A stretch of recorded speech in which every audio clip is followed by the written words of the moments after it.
Bismillahirrahmanirrahim. Assalamu alaikum wa rahmatullahi wa barakatuh. Amanya dobozi nze IBRAH Mukasa. Yonna gyosinzira okubanga otulaba nkwanirizaako eyakatagattako akadde kano era nga nkugamba nti tusinzidde mu Uganda.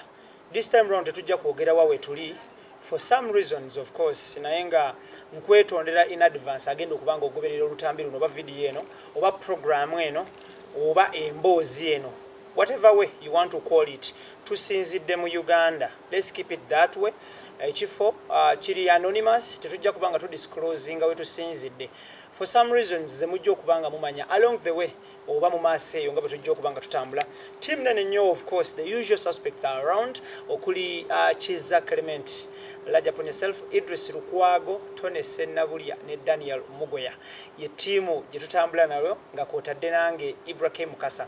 Then omuntu omulala gwe tutambula naye then asemberayo ddala ye Katonda eyatonda eggulu n'ensi nga kwotadde naawe agoberera omukutu guno be ya subscribinga naffe nga nkwebaza nti kyokola kyamaanyi nnyo webale. Olunaku olwaleero emboozi gye tugenda okubanga tubeeramu si nnungi, si ya ssanyu, si kujaguza, era si kutendereza oba okuwaana, wabula nga mboozi ya nnaku ya maziga.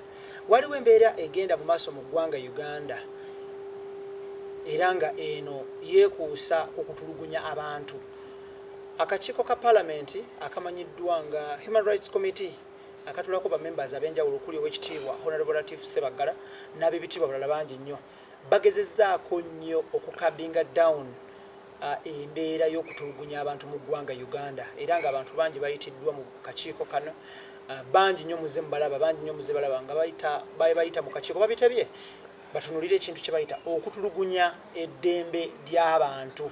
Era nga wano wotulabira nina omwami oba omuvubuka gwe tugenda okubanga tunyumyamuko naye wanne wali era nga agenda kutunnyonnyola emboozi ye y'omu kubasinze okutulugunyizibwa sizoni eno era nga emirundi gyatulugunyiziddwa gyo miyitirivu nnyo era nga bwajja okubanga agitunnyonnyola. Omwami gwe tuli naye bamuyise Ajja Desire ng'era afubutuka mu bitundu by'ejjinja Eastern Uganda.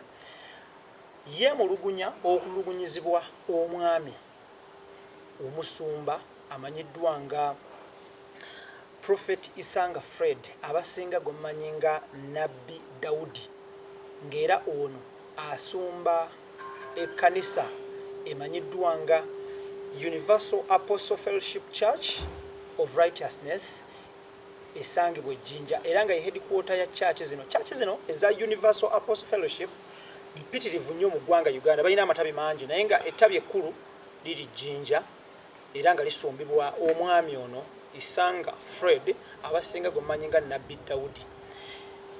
Omwami ono ayogerwako era ali accused oba ali alleged to oba ateeberezebwa okubanga yatulugunya omwami ono. Wetwogerera bino tetumanyi kikyaliko but tujja kumunoonya tugetinge his side of the story okumanya. Wabula nga church eno esangibwa jjinja nga wakava mu roundabout edda ekimaka ku staff college y'abamaje era nga roundabout yemu eyo yedda eri ku Bujagali Falls.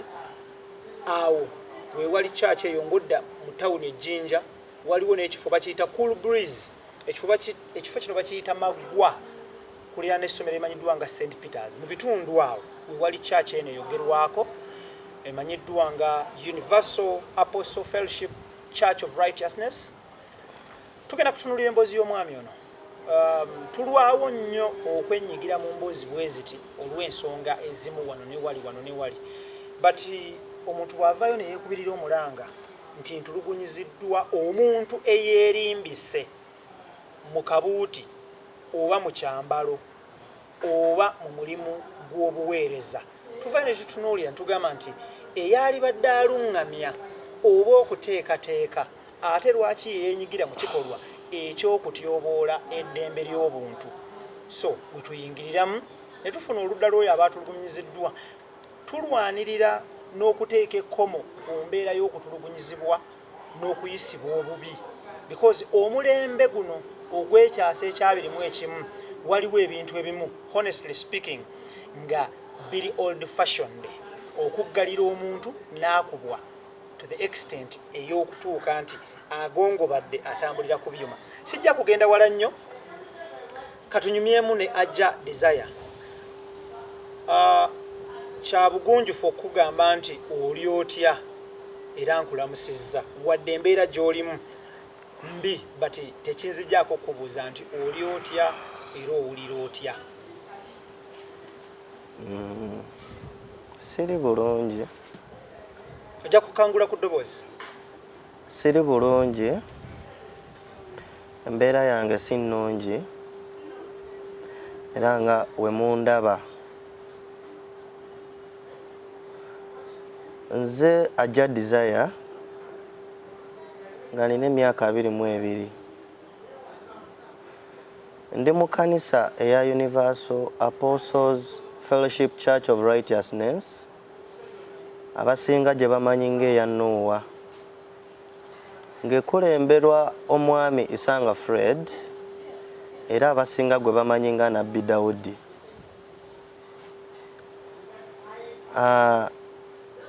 Nayitibwa ku kanisa okwo nga mpitibwa nga omwami Isanga yampita okujja ku church okubeerako n'obuweereza bwe nsobola otuusa mu maaso ge. Mbadde office messenger we era nga ndi muyimbi mu kanisa. Nkoze naye ebintu bingi ebitali birungi weewaawo. Desire, kankusalemu ekirimi kati ninyo omulungi atulaba yali agadde okumanya the genesis of all this. Kitandika kitachajja kitya. Oyina point w'otuukidde n'ogamba nti neegatta ku church nga nnyimba n'okukola obuweereza. Abalala balegadde okumanya olokoka otya, walokokera wa era wegatta otya ku church eno era wagyegattirako wa? Ene kanisa eya Noah nagizaalibirwa oba banzaaliramu nina emyaka 22, ekitegeeza ngimazeemu ekiseera kya myaka 22. Thank you. Abalala balegadde okumanya wakkiriza ddi obulokozi? Kalicha ya kanisa eno abazadde we babeera nga bali mu kanisa eno tofuna chance kwesalirawo bakola ki, kale automatically you have to catch up ne kanisa eno. Kale obulokozi lwe nazaalibwa it was 1998 we nakkiriza mu kanisa eno. Thank you. Bw'otuuka mu church omusumba bwe wayingirira church okukulira mu church yali musumba ki? Y'omwana ayogerwako? Nedda. Ani yali omusumba by then? Nazaalibwa mu 1998 nabbi eyaliko oba omusumba eyaliko bali bamuyita Noah Kalange.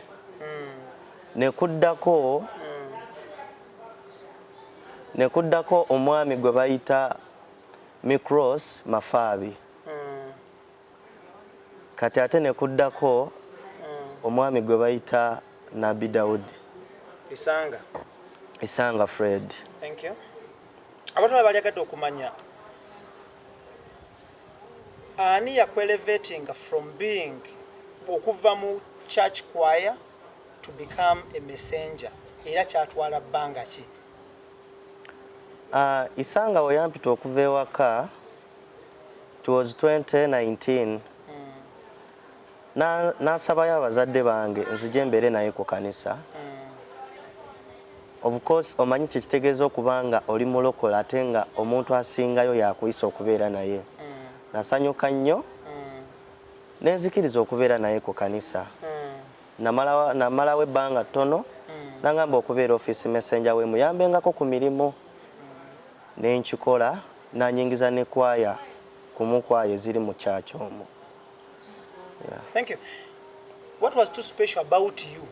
Ki ekyenjawulo ekyaliwo ekyamaanyi ennyo amongst all the youth abaaliwo? Oba ki ekyali ekyenjawulo mu famire yo nti mu bantu bonna baali ba church goers by then omusumba ono yalonda gwe from your family? Ki ekyali ekyenjawulo ekyakulondesa okubeera nti akuelevatinga from where you are okutuusa we yali akwagalira? Sijja kwegulumiza nnyo nti oba nali mulungi nnyo kubanga okumpita okumpita okuva ewaka yali agamba nti nzije mbeere naye ku kanisa oba obulamu bwange butererere ku kanisa. Kati ekiseera wekize nga kiyitawo mpola mpola nga kwegamba kubanga ebintu byenzize nga mukolera ebintu ebimu tebibadde birungi nga waliwo obubaddi bwemuyisizaawo.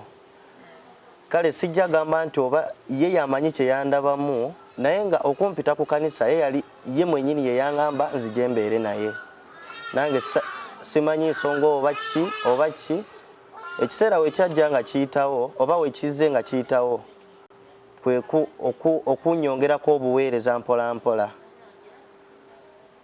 Kakati abatula balegadde okumanya bw'okeera ku makya n'akuba office messenger osavize ebbanga kinga office messenger? Natandika mu 2019 mu Gwokusatu nenvaayo nga December omwaka gwennyini ogwo 2019. Kati ate nankomyawo omwaka guno 2020 mu January. Yes. Kyekyakuviirako okuvaayo mu December? Ekyanviirako okuvaayo mu December lumu nali muweereza kubanga ku office kuliko emiryango ng'esatu. Kati abantu bajja bangi saayitira mu mulyango guno ogw'abantu bonna nempita eri emmanju nga waliwo obubaka bwenjagala omutuusaako. Neewunya nnyo okusingaana omusajja wa Katonda ng'ali n'omu ku bawala abaweereza mu church naye ng'embeera gye balimu nga nzibu nnyo era yatya nnyo nange natya nnyo. Isanga kye yakola oba omusumba kye yakola n'angamba nti mwana wange embeera yonna oba ekintu kyonna ky'oba olabye mu ofiisi eno tokyasanguzanga era tokyogeranga. Kati Isanga kirabika teyakikkiriza nti nsobola okihandolinga kwe kunzijawo kubanga teyangoba naye yangamba nti ngendeko ewaka agenda kuddamu ampite mu December. Yes. So ye yakuwummuzaamu? Ye yampumuza. Twagala abatulaba obasigire ekifaananyi. Wamusanga mu kikolwa kya busezi, dogo, yali akunamye, yali akola ki? Tusigire ekifaananyi, yali akola ki ekyo ekitiise nnyo ekyali kikwetaagisa okukuuma ng'ekyama ennyo? Yali ateekateeka kuwamba gavumenti, kulya mu nsirukwe, kuwa butwa, kutta muntu? Yali akola ki ekyo? Era baali bakipulootinga naani era baali bakola ki? Tusigire ekifaananyi abantu balegadde okumanya.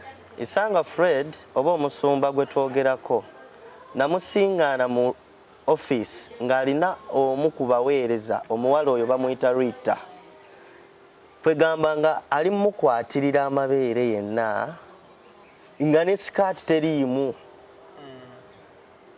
kwegamba nga ali mu bwenzi bwennyini kubanga omuwala yali amuyita daddi mami ono omusumba naye ng'amuyita mami mukyala noono omuwala ng'ayita omusumba nti mwami. Kale baali mu kikolwa eky'obwenzi. Oyinza otusigira ekifaananyi waliwo ayinza okugamba nti gwe wabalaba n'olowooza bali mu kikolwa kya bwenzi omulala n'atugamba nti yali amugoba mu mizimu. Kiri tuwe traffic? Nali nkola n'omusajja ono naye saamusingaanako mu mbeera eyo ng'ali akikola ku muntu omulala kubanga agamba nti agoba emizimu. Naye embeera gye naba simanyi nga waliyo emizimu ezigenda ng'omuntu amaze okugyamu engoye ng'ali mukwatirira amabeere kwegamba nga n'ebigambo ebibavaamu nga si bya bwa Katonda. Thank you. Abatala balegadde okumanya Rita ayogerwako tetujja kukozesa linnya lye lyakubiri for some security purposes. Rita ayogerwako wa myaka emeka? Mufumbo si mufumbo? Rita ali mu kwaya eya Isanga kubanga ye ng'omusumba alina kwaya ye era erimu bawala bokka. luyita si mufumbo kubanga tobeera mukwaya ya musumba ng'oli mufumbo. Eryo etteeka ani yalibaga? Omusumba mwennyini. Omusumba ayogerwako Nabbi Daudi Isanga Fred, mufumbo si mufumbo? Mufumbo. Mufumbo era alina abaana 5. Omukyalo omu? Mu mukyalo omu nze gwe mmanyi, gwe nali mmanyi. Okay. Njala tutunuulire, walina olukusa oluyita mu mulyango omulala oba wa trespassinga? Because office erina emiryango 3. Wali messenger. Kyemmanyi nti olina wootandikira ne wookoma. Walina olukusa oluyita mu mulyango omulala ogwo gye wabasanga? Nalina olukusa oluyitamu of course. Kubanga si gwe gwali ogusoose, naye akaseera ako ye yasuubira nga sisobola kuyingiramu. Naye nga satrespassinga nga nina okumutuusaako obubaka obwo bwe nali menti omutuusaako. Era naye yakyewuunya nnyo okumusanga naye nga satrespassinga. Thank you. Kubanga it was my role or my duty. Omuntu bw'akeera ku makya n'agamba nti wali obalinnya Kagere, walina bubaka ki obwo obwali tebulinda? And how urgent was the message that you couldn't hold on for a while? Isanga okuba nti yeeyita musajja wa Katonda, baleeta abantu ab'ebizibu bangi. Kati waliwo embeera etuukawo nga waliwo emergency. Baleeta abafunye accident, abagenda okuzaala, kubanga yagamba nti abasabira ne bafuna kibaba oba ne bawona. Kale we baleeta omuntu ng'ali bubi, kwe kusalawo okwanguwaako omutuukizaako obubaka obwo kubanga omuntu yali bubi ng'alina okusabirwa. Abalungi abatulaba, amannya n'eddoboozi nze IBRAH K. Mukasa, era nga gy'osinzira okuba ng'otulaba nkutegeeza nti tutunuulira tukola follow-up story y'omwami oba omuvubuka ajja Desire ow'emyaka 22 era nga abadde asabira mu church emanyiddwa nga Universal Apostle Fellowship Church of Righteousness ejjinja, wabula nga yatulugunyizibwa n'awambibwa n'akolebwa buli kibi ky'omanyi ku nsi kuno. So ali wana narrating emboozi ye atuyitiramu wano ne wali, wano ne wali, wano ne wali, wano ne wali, era nga tuli baakumanya ebintu bingi nnyo. Desire, abantu abalagadde okumanya bino byonna bwe happeninga, Omusumba yakukolinga off n'akuyimiriza, yakususpendinga for how long? Era yakuwa nsonga kye yali ekuyitisa okudda mu January wa 2020? Omusumba kino we kyabeerawo ekyomusiŋŋaana n'agamba nti sikyogeranga, nali nkikuumye. Naye kirabika ye teyakikkiriza nga nsobola okukikuuma. Kati mu December nansiibula, ate nankomyawo mu January. Mu kunsiibula teyangoba, naye yangamba mpumulemu olw'emirimu emingi gye nzize nga nkola ki? Nga nkola. So mu kunkomyawo era lwali lukuŋŋaana oba twali mu kusaba. Nagamba Desire nali musiibudde, kwegamba nga alimu amalala naye njagala akomewo. Yakyogera mu lujjudde. Nagamba ati naye njagala akomewo nyongera okubeera naye tuddemu tuweereze naye. Thank you. Njagala tutunuulire bwe waddamu okuweereza bwe yakuyita akukolinze back okuddamu assuming your duties, yakuddiza ekifo ky'obwa messenger? We yaŋŋamba okudda we nakomawo teyaŋŋanya wadde okutuuka ku office n'okuyimba kubanga waliwo kwaya gye nali mbeeramu, nayo nagamba nti nsooke nindeko okutandika okuyimba. Kati nembeerawo ku kyaki nga sirina kyenkola nga ndi awo okujjako okusinza Katonda. Okujjako okusinza.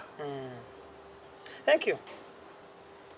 Yakusaba okuuma ekyama kye kyewamusanga ng'atiginya endiga, ng'ali mu kutiginya endiga mu ofiisi. Bw'akusaba okuuma ekyama ky'okutiginya endiga mu ofiisi, wakinyumizaako ani? Kubanga nkimanyi mu nsi muno kizibu omuntu okutereka ekyama ku mutima, era obaako ne gwobbirako. Olina gwe wakibuulirako? Totubuulira amannya ge, naye olina gwe wakibuulirako? Ekyama ekyo mbadde sikifulumyanga era sirina gwe nakigambako. Okay. lwaki fo kitugamba kati nti wamusanga ategenya endiga ate nga yakusaba okuuma ekyama kye? Ndikyogera kubanga embeera eno gye yantuusaako kwegamba kiyinza okuba nga kyekyaviirako okuntuusaako embeera eno nga tayagala kwegamba nga neweevaayo n'enjogera omuntu ayinza omuyita propaganda oba ki, naye kwe kuvaayo nange njogera amazima ensi emanye ekituufu kyennyini. Bwe bukeera ku makya omuntu n'agamba nti ntalo z'abasumba eziri mu ggwanga Uganda nti waliwo ali mu kukozesa okulebula oba okukonjera omusumba ono, okyejjamu otya? Ebigambo bino byenjogera njogera mazima.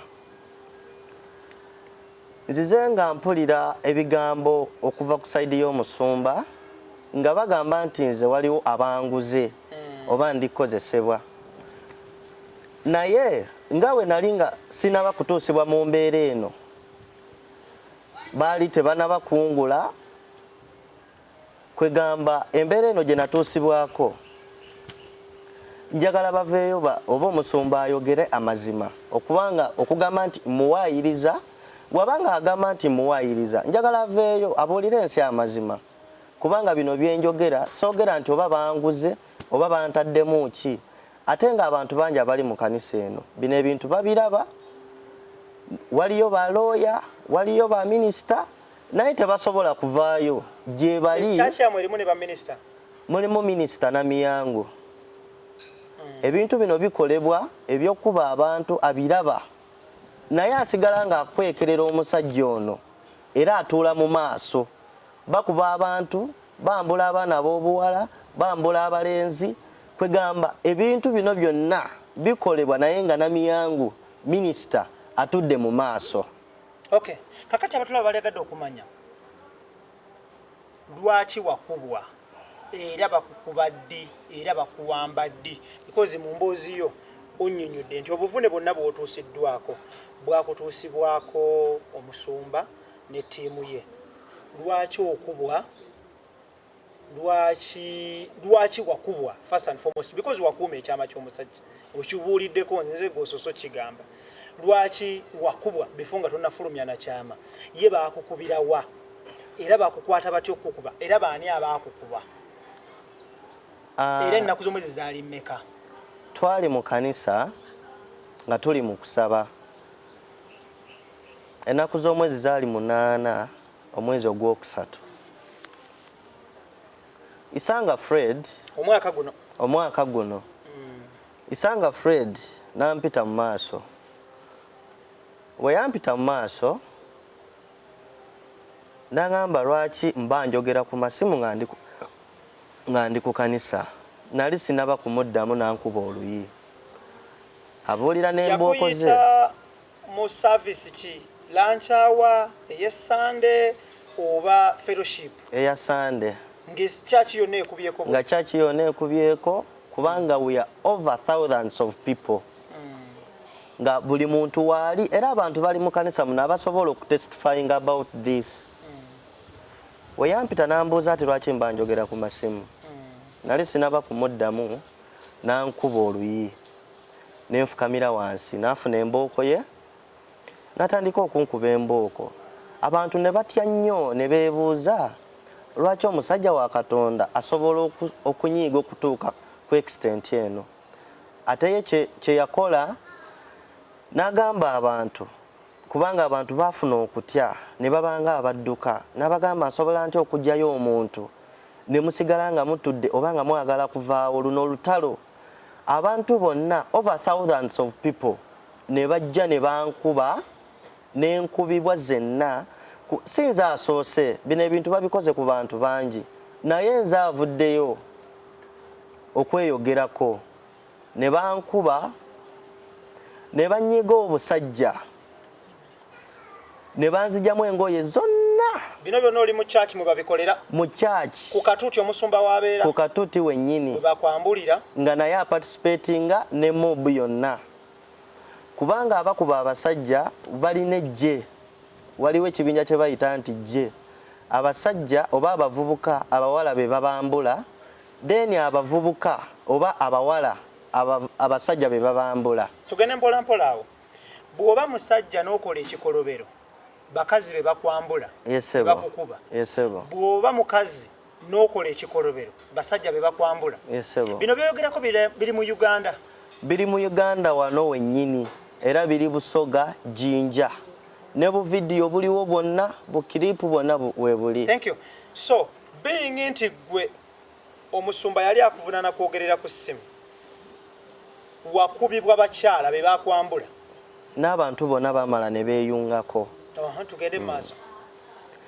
Kati mu mbeera eyo nayisibwa bubi nnyo bankubye ne banyiga obusajja paka saawa zino embeera gye ndi mu si nnungi kubanga nafukako omusaayi okutuuka okutambulira ku muggo guno nali nfunyeko accident naye nali nzizeemu okola emirimu gyange bulungi ne bankosa ebyuma kubanga nina ebyuma mu magulu ate ne bakiddamu ne bakikosa ne banyambula zenna nesigala nga we nazaalibwa mu kyaki naye nga tuli mu kyaki era nga buli omu alaba bwe banyiga ne mbulakinga like nenkomaawo okutegeera nagenda okuddamu okutegeera nga ndi mu wheelchair nembeerako ku wheelchair akaseera akawanvu. Waddamu okutegeera waliwa na blacking out nga bankosezza mu church ne bandeetera wheelchair naye naddamu olunaku olwennyini lwe naddamu okutegeera ne ntandika okugaininga my senses naye nga ndi mu wheelchair ng'olwoliwa nga ndi ku kanisa era nabeerako ku wheelchair okumala weeks nga 2 then nina anko wange ye yakubira abazadde bange simu n'abagamba nti Desire bamukubye bubi nnyo tasobola kutambula mwandimufuniddeyo emiggo. Thank you. Tugende mpola mpola. Bw'okubwa and you become unconscious waddamu okutegeera ng'oli mu wheelchair tewatwalibwako mu ddwaliro lyonna zino weeks 2 zonna wali osulawa era wali obeera naani okutuuka okukubira bazadde bo oba famire yo ejje ku rescuing? Natambulirako ku wheelchair okumala weeks nga 2 of course ng'obeerawa nga ndi ku kanisa okwo ng'osulawa ku kanisa n'ennyumba gye nali nsulamu bangaano giyingiramu nga nsula wabweru kubanga of course oba obeera ku kanisa wabeerawo amayumba ge twali naye nze ate olunaku olwennyini nga ndina ku wheelchair bangaano okwakisesinga ennyumba ne baŋŋamba nti sisobola kuyingira mu nnyumba nasula wabweru okumala omwezi nga 1 n'ekitundu nga sirya tebampa mmere n'olunaku lwe nagenda okugula amazzi ag'okunywa ku kantini isanga yampita naddamu ate nankuba bubi nnyo. Pozinga bw'omala weeks 2 approximately to a full month and a half tewagendako ku police tewagendako wantu wona kwekubirira nduulu. How did you get medical attention? Because osambiddwa oyambiddwa oyambuddwa okubiddwa you are unconscious ozze engulu tewafuna ddagala lyonna ani yakudduukirira okuwa obujjanjabi because honestly speaking you can't survive after such a scenario okubiddwa togenzeko kuseekinga any medical attention. Nze okubeerawo kwange kisa kya Katonda kubanga embeera gye nayisibwamu ekigendererwa kwegamba nsobola kyali kyakunzita kubanga nga bamaze okunkosa we batyo nagezaako okutuukirira Isanga Fred okumugamba nti embeera gye ndimu nzibu nfuuka musaayi bankuba omugongo gunnuma omutwe gunnuma ekifuba kinnuma ntambulira ku miggo bankosa n'eriiso nga bwe muliraba paka saawa zino eriiso lyange terinaba kutereera nemutuukirira Isanga n'aŋŋamba nti eno embeera gye ndimu nina kusaba Katonda seetaaga medical attention yonna nagezaako okutoloka of course seesobola ntambulira ku miggo kati ne bansiŋŋana nga ndi kutoloka kubanga kikomera nga sobola kubuuka nengenda ku geeti mbagambe nti banange mpulira ngenda kufa nsula wabweru enkuba yonna enzigwa enkuba yonna kwegamba. Okay, Hakati omulungi atulaba yonna gy'osinzira okubanga otulaba tuline ajja desire nga victim of okutulugunyizibwa yatulugunyizibwa gambibwa yatulugunyizibwa omwami amanyiddwa nga Isanga Fred Nabbi Daudi owa church ya Noah oba Universal Apostle Fellowship Church of Righteousness nga headquarter eri Jinja era nga njagala kusiigira ekifaananyi ku mbeera eriwo olwaleero luno byayogera nti bw'obeera musajja nozza ekikolobero mu church eno okubwa bakyala bw'obeera omukyala nozza ekikolobero okubwa basajja tulina akatambi ketwagala okuwa kesittaaza kakaabya amaziga kakwasa ennaku so bw'oba okalabye stand warned in advance akatambi ako mwana wa buwala yasize omusango according to them ne bamukakkanako ne bamwambula n'akubwa n'atulugunyizibwa mu mbeera egwa mu kkowe eryo era mu mbeera eriwo omwami ono agambibwa okuba nti with the aid of the guns n'aba security okuva mu security forces ezimu mu ggwanga Uganda beba mu aidinga we shall not be tetujja ku pinpointing one force nti oba kino oba kiri oba kiri but forces za Uganda muzimanyi tulina amagye tulina police tulina UPDF era nga akatambi nkalina wano ku ssimu njabuba sharingira nga akakkana ku baana kano kendi wano kogenda okubanga olaba baana bato this is between emyaka 5 10 15 ng'abakuba emiggo okwagala okubatta bw'obeera wabweru wa Uganda oba bw'obeera mu Uganda n'olaba ebintu bino nga bihappeninga ebulaaya eyo tugamba nti naye bw'okiraba e Kampala oyinza okulooza tekisoboka ebiseera ebisinga obutambi buno butambula tulowooza nti akalabika k'e Congo kalabika k'e Kenya abalabika ba Tanzania. This is Jinja a district of Uganda, Eastern Uganda era nga Jinja oyinza okugiyita nti ye capital city ya Eastern Uganda. So ye wali mu happeninga ebintu bwe biti ng'omuntu omu yeerimbise mu kiti ky'okubeera omusumba naye ng'ebikolwa byakola si bya Katonda oba si bya buweereza. Ndi musajja musiraamu eyaliko mu masomero g'Abakatuliki n'ensomako ne Obukatuliki nendaba n'empeerezeemu oba n'embuulireemu saalaba ku Yesu ng'akutte kibooko ng'akube abayigirizwa be nkiddamu teri alina katambi nga Yesu akuba abayigirizwa kibooko bw'ati naye ate omuntu gwe eyatuula obutuuzi mu ddiini n'ogwamu ngwe bino bw'oleeta such a preaching kitegeeza gw'ogunjizzaawo kikyo oli ku mulamwa mulala nnyo. So akatambi kano n'obutambi obulala bujja kuba mu bulaba kakati desire abatulaba balyagadde okumanya wano bwe kubirira endulu wano eno si kooti eno si poliisi tetujja kukwata isanga tumusibe oba tumuvunaane era tetusala musango wano we just get your side of the story abatulaba balyagadde okumanya bino byonna ebize bikutuusibwako weekubirirako enduulu mu mateeka wa era ne bigenda bitya. Wenagezaako okutoloka ne banzizaayo ew'Omusumba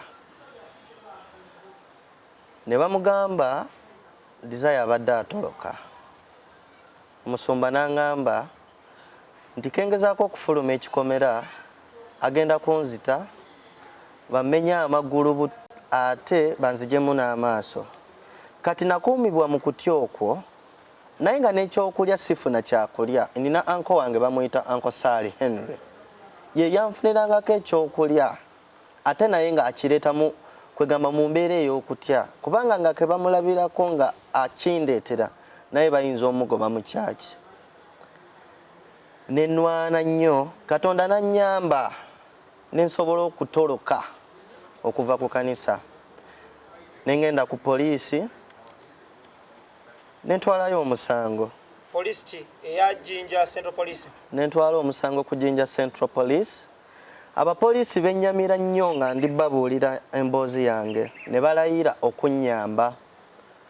Kyewuunyisa ate poliisi ye yagenda ewayisanga okumuggyako statement ne mubeiringa n'omubeiringa nga talinnyeeko ku poliisi n'asigala ewaka yakola kubanga yagamba nti talinnya ku poliisi is above the law, gavumenti emulimu 5 ne byakola byonna gavumenti emulimu 5 aba ategeeza ki eya Busoga eya Uganda oba eya Church agamba gavumenti ya Uganda eya President Museveni agamba nti is above the law era teri kisobola mutuuka kotasibwa ekintu kyaba akoze kyonna Katonda aba amugambye akikole.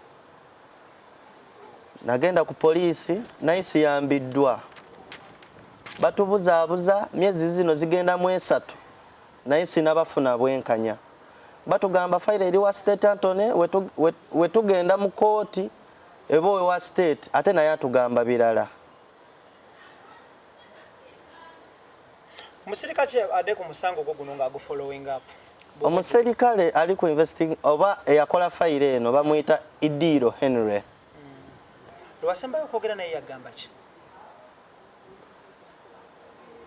Idiro lwe nasembayo okwogerako naye in fact olwo olunaku lwe nagendayo okuripotinga omusango lwe nayogera naye olw'embeera eno gye ndimu nga nina abantu aba following file kubanga nze nga sobola agenda ku poliisi olw'embeera eriwo nga bannoonya omusajja mbu yanteekako ssente abeera ndabyeko yenna anzizeeyo gyali naye neewuunya paka saawa zino okusinziira ku mbeera gye nayisibwamu okubanga ate bannoonya mba neewuunya baba banoonyeza ki kale sirina mirembe sisobola ttambula sobola kuvaano nengenda nengula ebintu byenjagala kubanga bannoonya.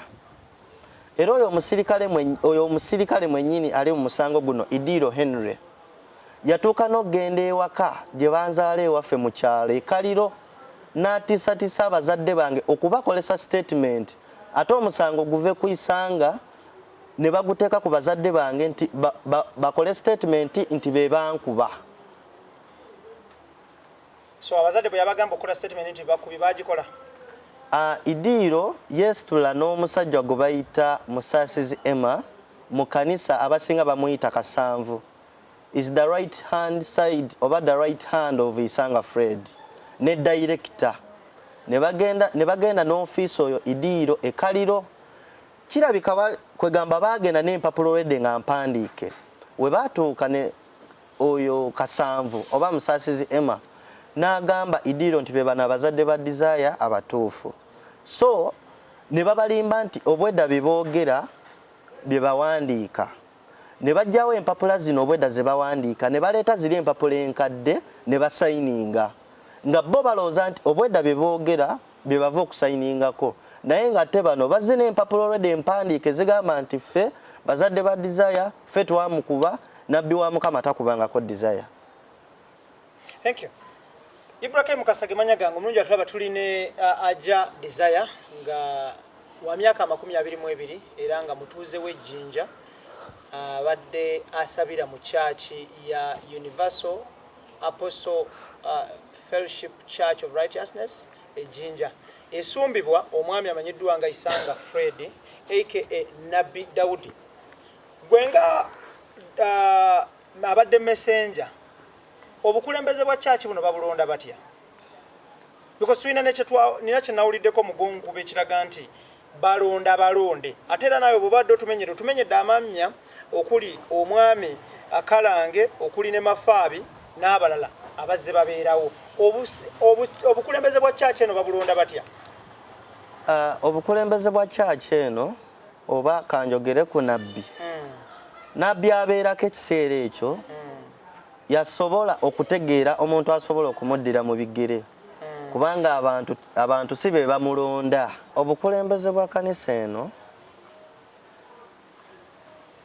nazaalibwa mu 1998 eyaliwo ekiseera ekyo yali nabbi Noah Kalange era yafa mu 1998. Yali tanaba kufa ng'obukulembeze abusigidde Micros Mafaabi. Micros Mafaabi we yalabanga kwegamba akaddiye obukulembeze n'abusigira Isanga Fred. Ekyo kyemmanyi okusinziira engeri gye mbaddemu mu kyaki. Ekyo kye nsobola obbagamba. Tweyanziza nnyo. Gwenge yali messenger w'Omusumba Isanga Fred. Oyogedde ku kukola obufuusa tukiyite okusuula abantu, okukola obujulizi obw'empewo. Obujulizi buno obw'empewo mwabukolanga mutya era bwajjanga butya era gwe wazannyanga paati ki mu bujulizi obw'empewo obw'ekifere? Isanga Fred yankookinga okuwa obujulizi obw'ekifere ng'agamba nti njogere nti nali mu Illuminati ew'omwami ayitibwa Bebe Cool mu Gagamel. Nga sinaba kwogera kigambo kyonna ntuusa okwetonda eri omwami gwe bayita Bebe Cool owa Gagamel ne famire ye, kubanga nayo nona erinnya lya Bebe Cool nga njogera obujulizi obutaliimu. Abantu abali mu kanisa eno bakimanyi bulungi nga nali mpa obujulizi obutaliimu nga njogera ne ngamba nti nali mu ewa Bebe Cool nga nagenda ne Bebe Cool mu Illuminati era singa si musajja wa Katonda ono Nabbi Daudi singa siri mulamu. Okay. Yakuwa sente mmeka ez'okukola obujulizi bw'ekifere nti wali mu Illuminati? Sisobola zibala nti yampa zino naye nga yali ampa every after the service nga amaze okuwa obujulizi. So after every service yakuwanga sente mmeka? Zalinga nnyingi. Waliyo abantu bangi still abali mu katembo ono, waliyo oba muyite mukwano gwange bamuyita Tusuubira, abasinga bamuyita Pastor Tusuubira mu kanisa eyo. Kati ye agamba nti yali wa Pastor Kayanja era akyalimu mu kanisa. Naye mbadde nsaba Pastor Tusuubira ave agambe abuulire ensi ekituufu kubanga ye agamba nti yali muvuunuzi owa Pastor Kayanja. Naye Tusuubira oba Pastor Tusuubira ayonoonye erinnya lya Kayanja kubanga nze Tusuubira mwennyini yantuukirirako n'angamba muganda wange noonya kyakulya. Kale Isanga obwo bwe bukodyo bwe oba obubaddi bwe bwakozesa. Okay, lastly nga tuwunzika abatulaba baali agadde okumanya ebintu byonna byogedde mu program eno singa mugenda mu courts of law osobola okuyimirira ku magulu go okubidefendinga? Omuntu waba ayogera mazima gaba mazima. Sisobola kwerabiramu wadde era byenjogedde byebyo ebituufu ge mazima. Ebbanga lye wakola ne Fred Isanga Nabbi Daudi birungi ki by'omujjukirako ba byemunnyimirizaamu? Naye kyenjogera ge mazima. Isanga si musajja wa Katonda. Isanga is evil. Kyayogera si kyali. Sirina kirungi kyemujjukirako wadde. Thank you.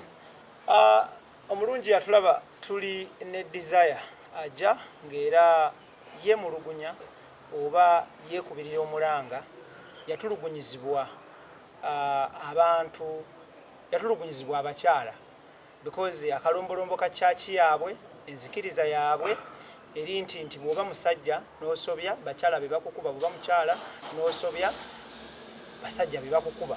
So yakubwa okutuusa okulemazibwa watuuse mu state eno gy'alimu era ng'agamba nti yeekubiridde enduulu muba buyinza n'abamateeka naye nga byonna bifudde ettogge talina kyafunye. At the end of the day embeera asigala ali mu mbeera ey'okujeera ey'okubonaabona n'okulaba nga ali bubi nnyo nnyo nnyo nga bw'omulaba mu state gy'alimu olunaku olwaleero. Ofunayo embeera yonna ey'okutiisibwatiisibwa era abakutiisatiisa bayita mu mikutu ki oba bayita mu ngeri ki ey'okutiisatiisa? Waliwo abankubira amasimu. Waliwo abankubira amasimu nga banvuma nga bagamba omusajja wa Katonda oba Isanga Fred ebintu byemwogerako si bituufu era nga bagamba nti ngenda kubonaabona ngenda kuli ensi bagenda kunzita. Waliwo n'abankubirako amasimu nga banseka nga bagamba nti Isanga newe nakola ntya sobola kumusiguukulula, naye kino ekintu nze okuvaayo okwerwanako saagala nti oba Isanga amwagaliza bubi, naye njagala justice, njagala bwenkanya. Nze siri kulwanagana na Isanga oba siri after oba kufuna ki oba ki, naye nsaba bwenkanya era njagala bwenkanya. When you talk about justice, kitegeeza ebintu bingi nnyo. Justice esobola okutegeeza okukwata Isanga bamusibe asavinga ekibonerezo kooti kyeribeeragidde singa guba gumuse mu V. Justice etegeeza okuliyirira obuvune bw'ofunye. Justice kika ki gy'oyagala? Isanga Fred, wemba nfunye obwenkanya mba nina okuliyiriribwa oba to be compensated kubanga nali ntambula bulungi naye kati ntambulira ku miggo. Time yange gyamaze okunyambula mu public kyokka, okunyambula mu public. Simanyi ngeri gyasobola kukisasulira mu kubanga kyankosa nnyo. I was tortured psychologically, I was tortured physically. N'obudde bwange bwemaze nagenda mu ddwaliro ne bankola sikaani nga nina 3 testicles. Netaga operation. You had 3? Yes, I had 2, but now I'm having 3. Where did the third one come from? After torturing me, kubanga mukunkuba process y'okunkuba abanyiga obusajja oba private parts zange era nenfuka n'omusaayi. Sorry. IBRAH Mukasage manyaga njala kwebaza team gyentabudde nayo, Idris Lukwago, Tony Senabulya, Daniel Mugoya ne Kizza Clement etambudde nabo lunaku olwaleero. Omwami ono yeekubirira enduulu atulugunyiziddwa ayisiddwa bubi. Tusinzidde mu Uganda tujja kwogera bwe tuli because obulamu bwe bukyali mu matigga nnyo. Tulina bwe twekusise ne tusalawo akafo akekusifu ne tusalawo tukwatirewo emboozi eno.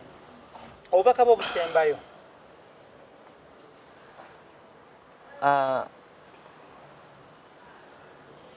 Nekubirira omulanga eri omukulembeze w'eggwanga ow'ekitiibwa President Museveni nti ndi muvubuka. Ebintu bino bikolebwa mu church era abikola agamba wa gavumenti, naye waaba abikola abantu nga ffe abayisibwa we tuti ow'ekitiibwa Museveni tuba tulowooza ki? Ndi muvubuka nkusaba nfune obwenkanya ba ministers ow'ekitiibwa Nakiwala, ow'ekitiibwa Nakalema, Miriam Matembe, Human Rights, buli kitongole kyonna ekisobola okunyamba mu mbeera eno bannange n'omuntu sekinnoomu ng'osobola okunyamba nfune obwenkanya nkusaba oveeyo kubanga ndi Munnayuganda, nkyali muvubuka, nina ebintu bingi ebyokutuukiriza mu maaso naye embeera gye ndimu nzibu nnyo. Kale ndi kwegayira buli muntu yenna abavubuka omuntu yenna asobola okunyamba mu kintu kino aveeyo anyambe kubanga ebintu bino bikolebwa mu church. Waliyo Professor Mbazira Joseph bali mu kanisa ba minister naye ebintu bino babiraba nga bikolebwa. Kale nsaba munyambe, nsaba buyambi, nsaba bwenkanya. Okay. Kale tetugenda kubanga tusukawaawo, tusaba buli gwe kikwatako adduke bunnambiro ataakirize because embeera omwami ono gy'alimu si nnyangu era si nnungi. Njagala kusembayo nga mbategeeza abalungi abatulaba nti Omuganda agamba tosala gwa kawala nga towulidde gwa kalenzi. Definitely, of course, in one way or the other tujja kuba tunoonya omwami ateeberezebwa oba agambibwa okubanga ye yakomandinga ekibinja ekyatuusa obuvune ku mwami ono. Tuwulire oludda lwe embeera eno n'emboozi eno agyogerako ki. Then nga mpunzika njagala kutegeeza nti ebigambo by'owulidde mu programu eno si byabaddukanya omukutu guno oba nze, wabula bigambo by'abantu sekinnoomu etuba tukyazizza. Tetubiinaako kakwate, beera bulungi, weeraba tukwatagane omulundi oguddako IBRAH Mukasa gemanya gange mubeere bulungi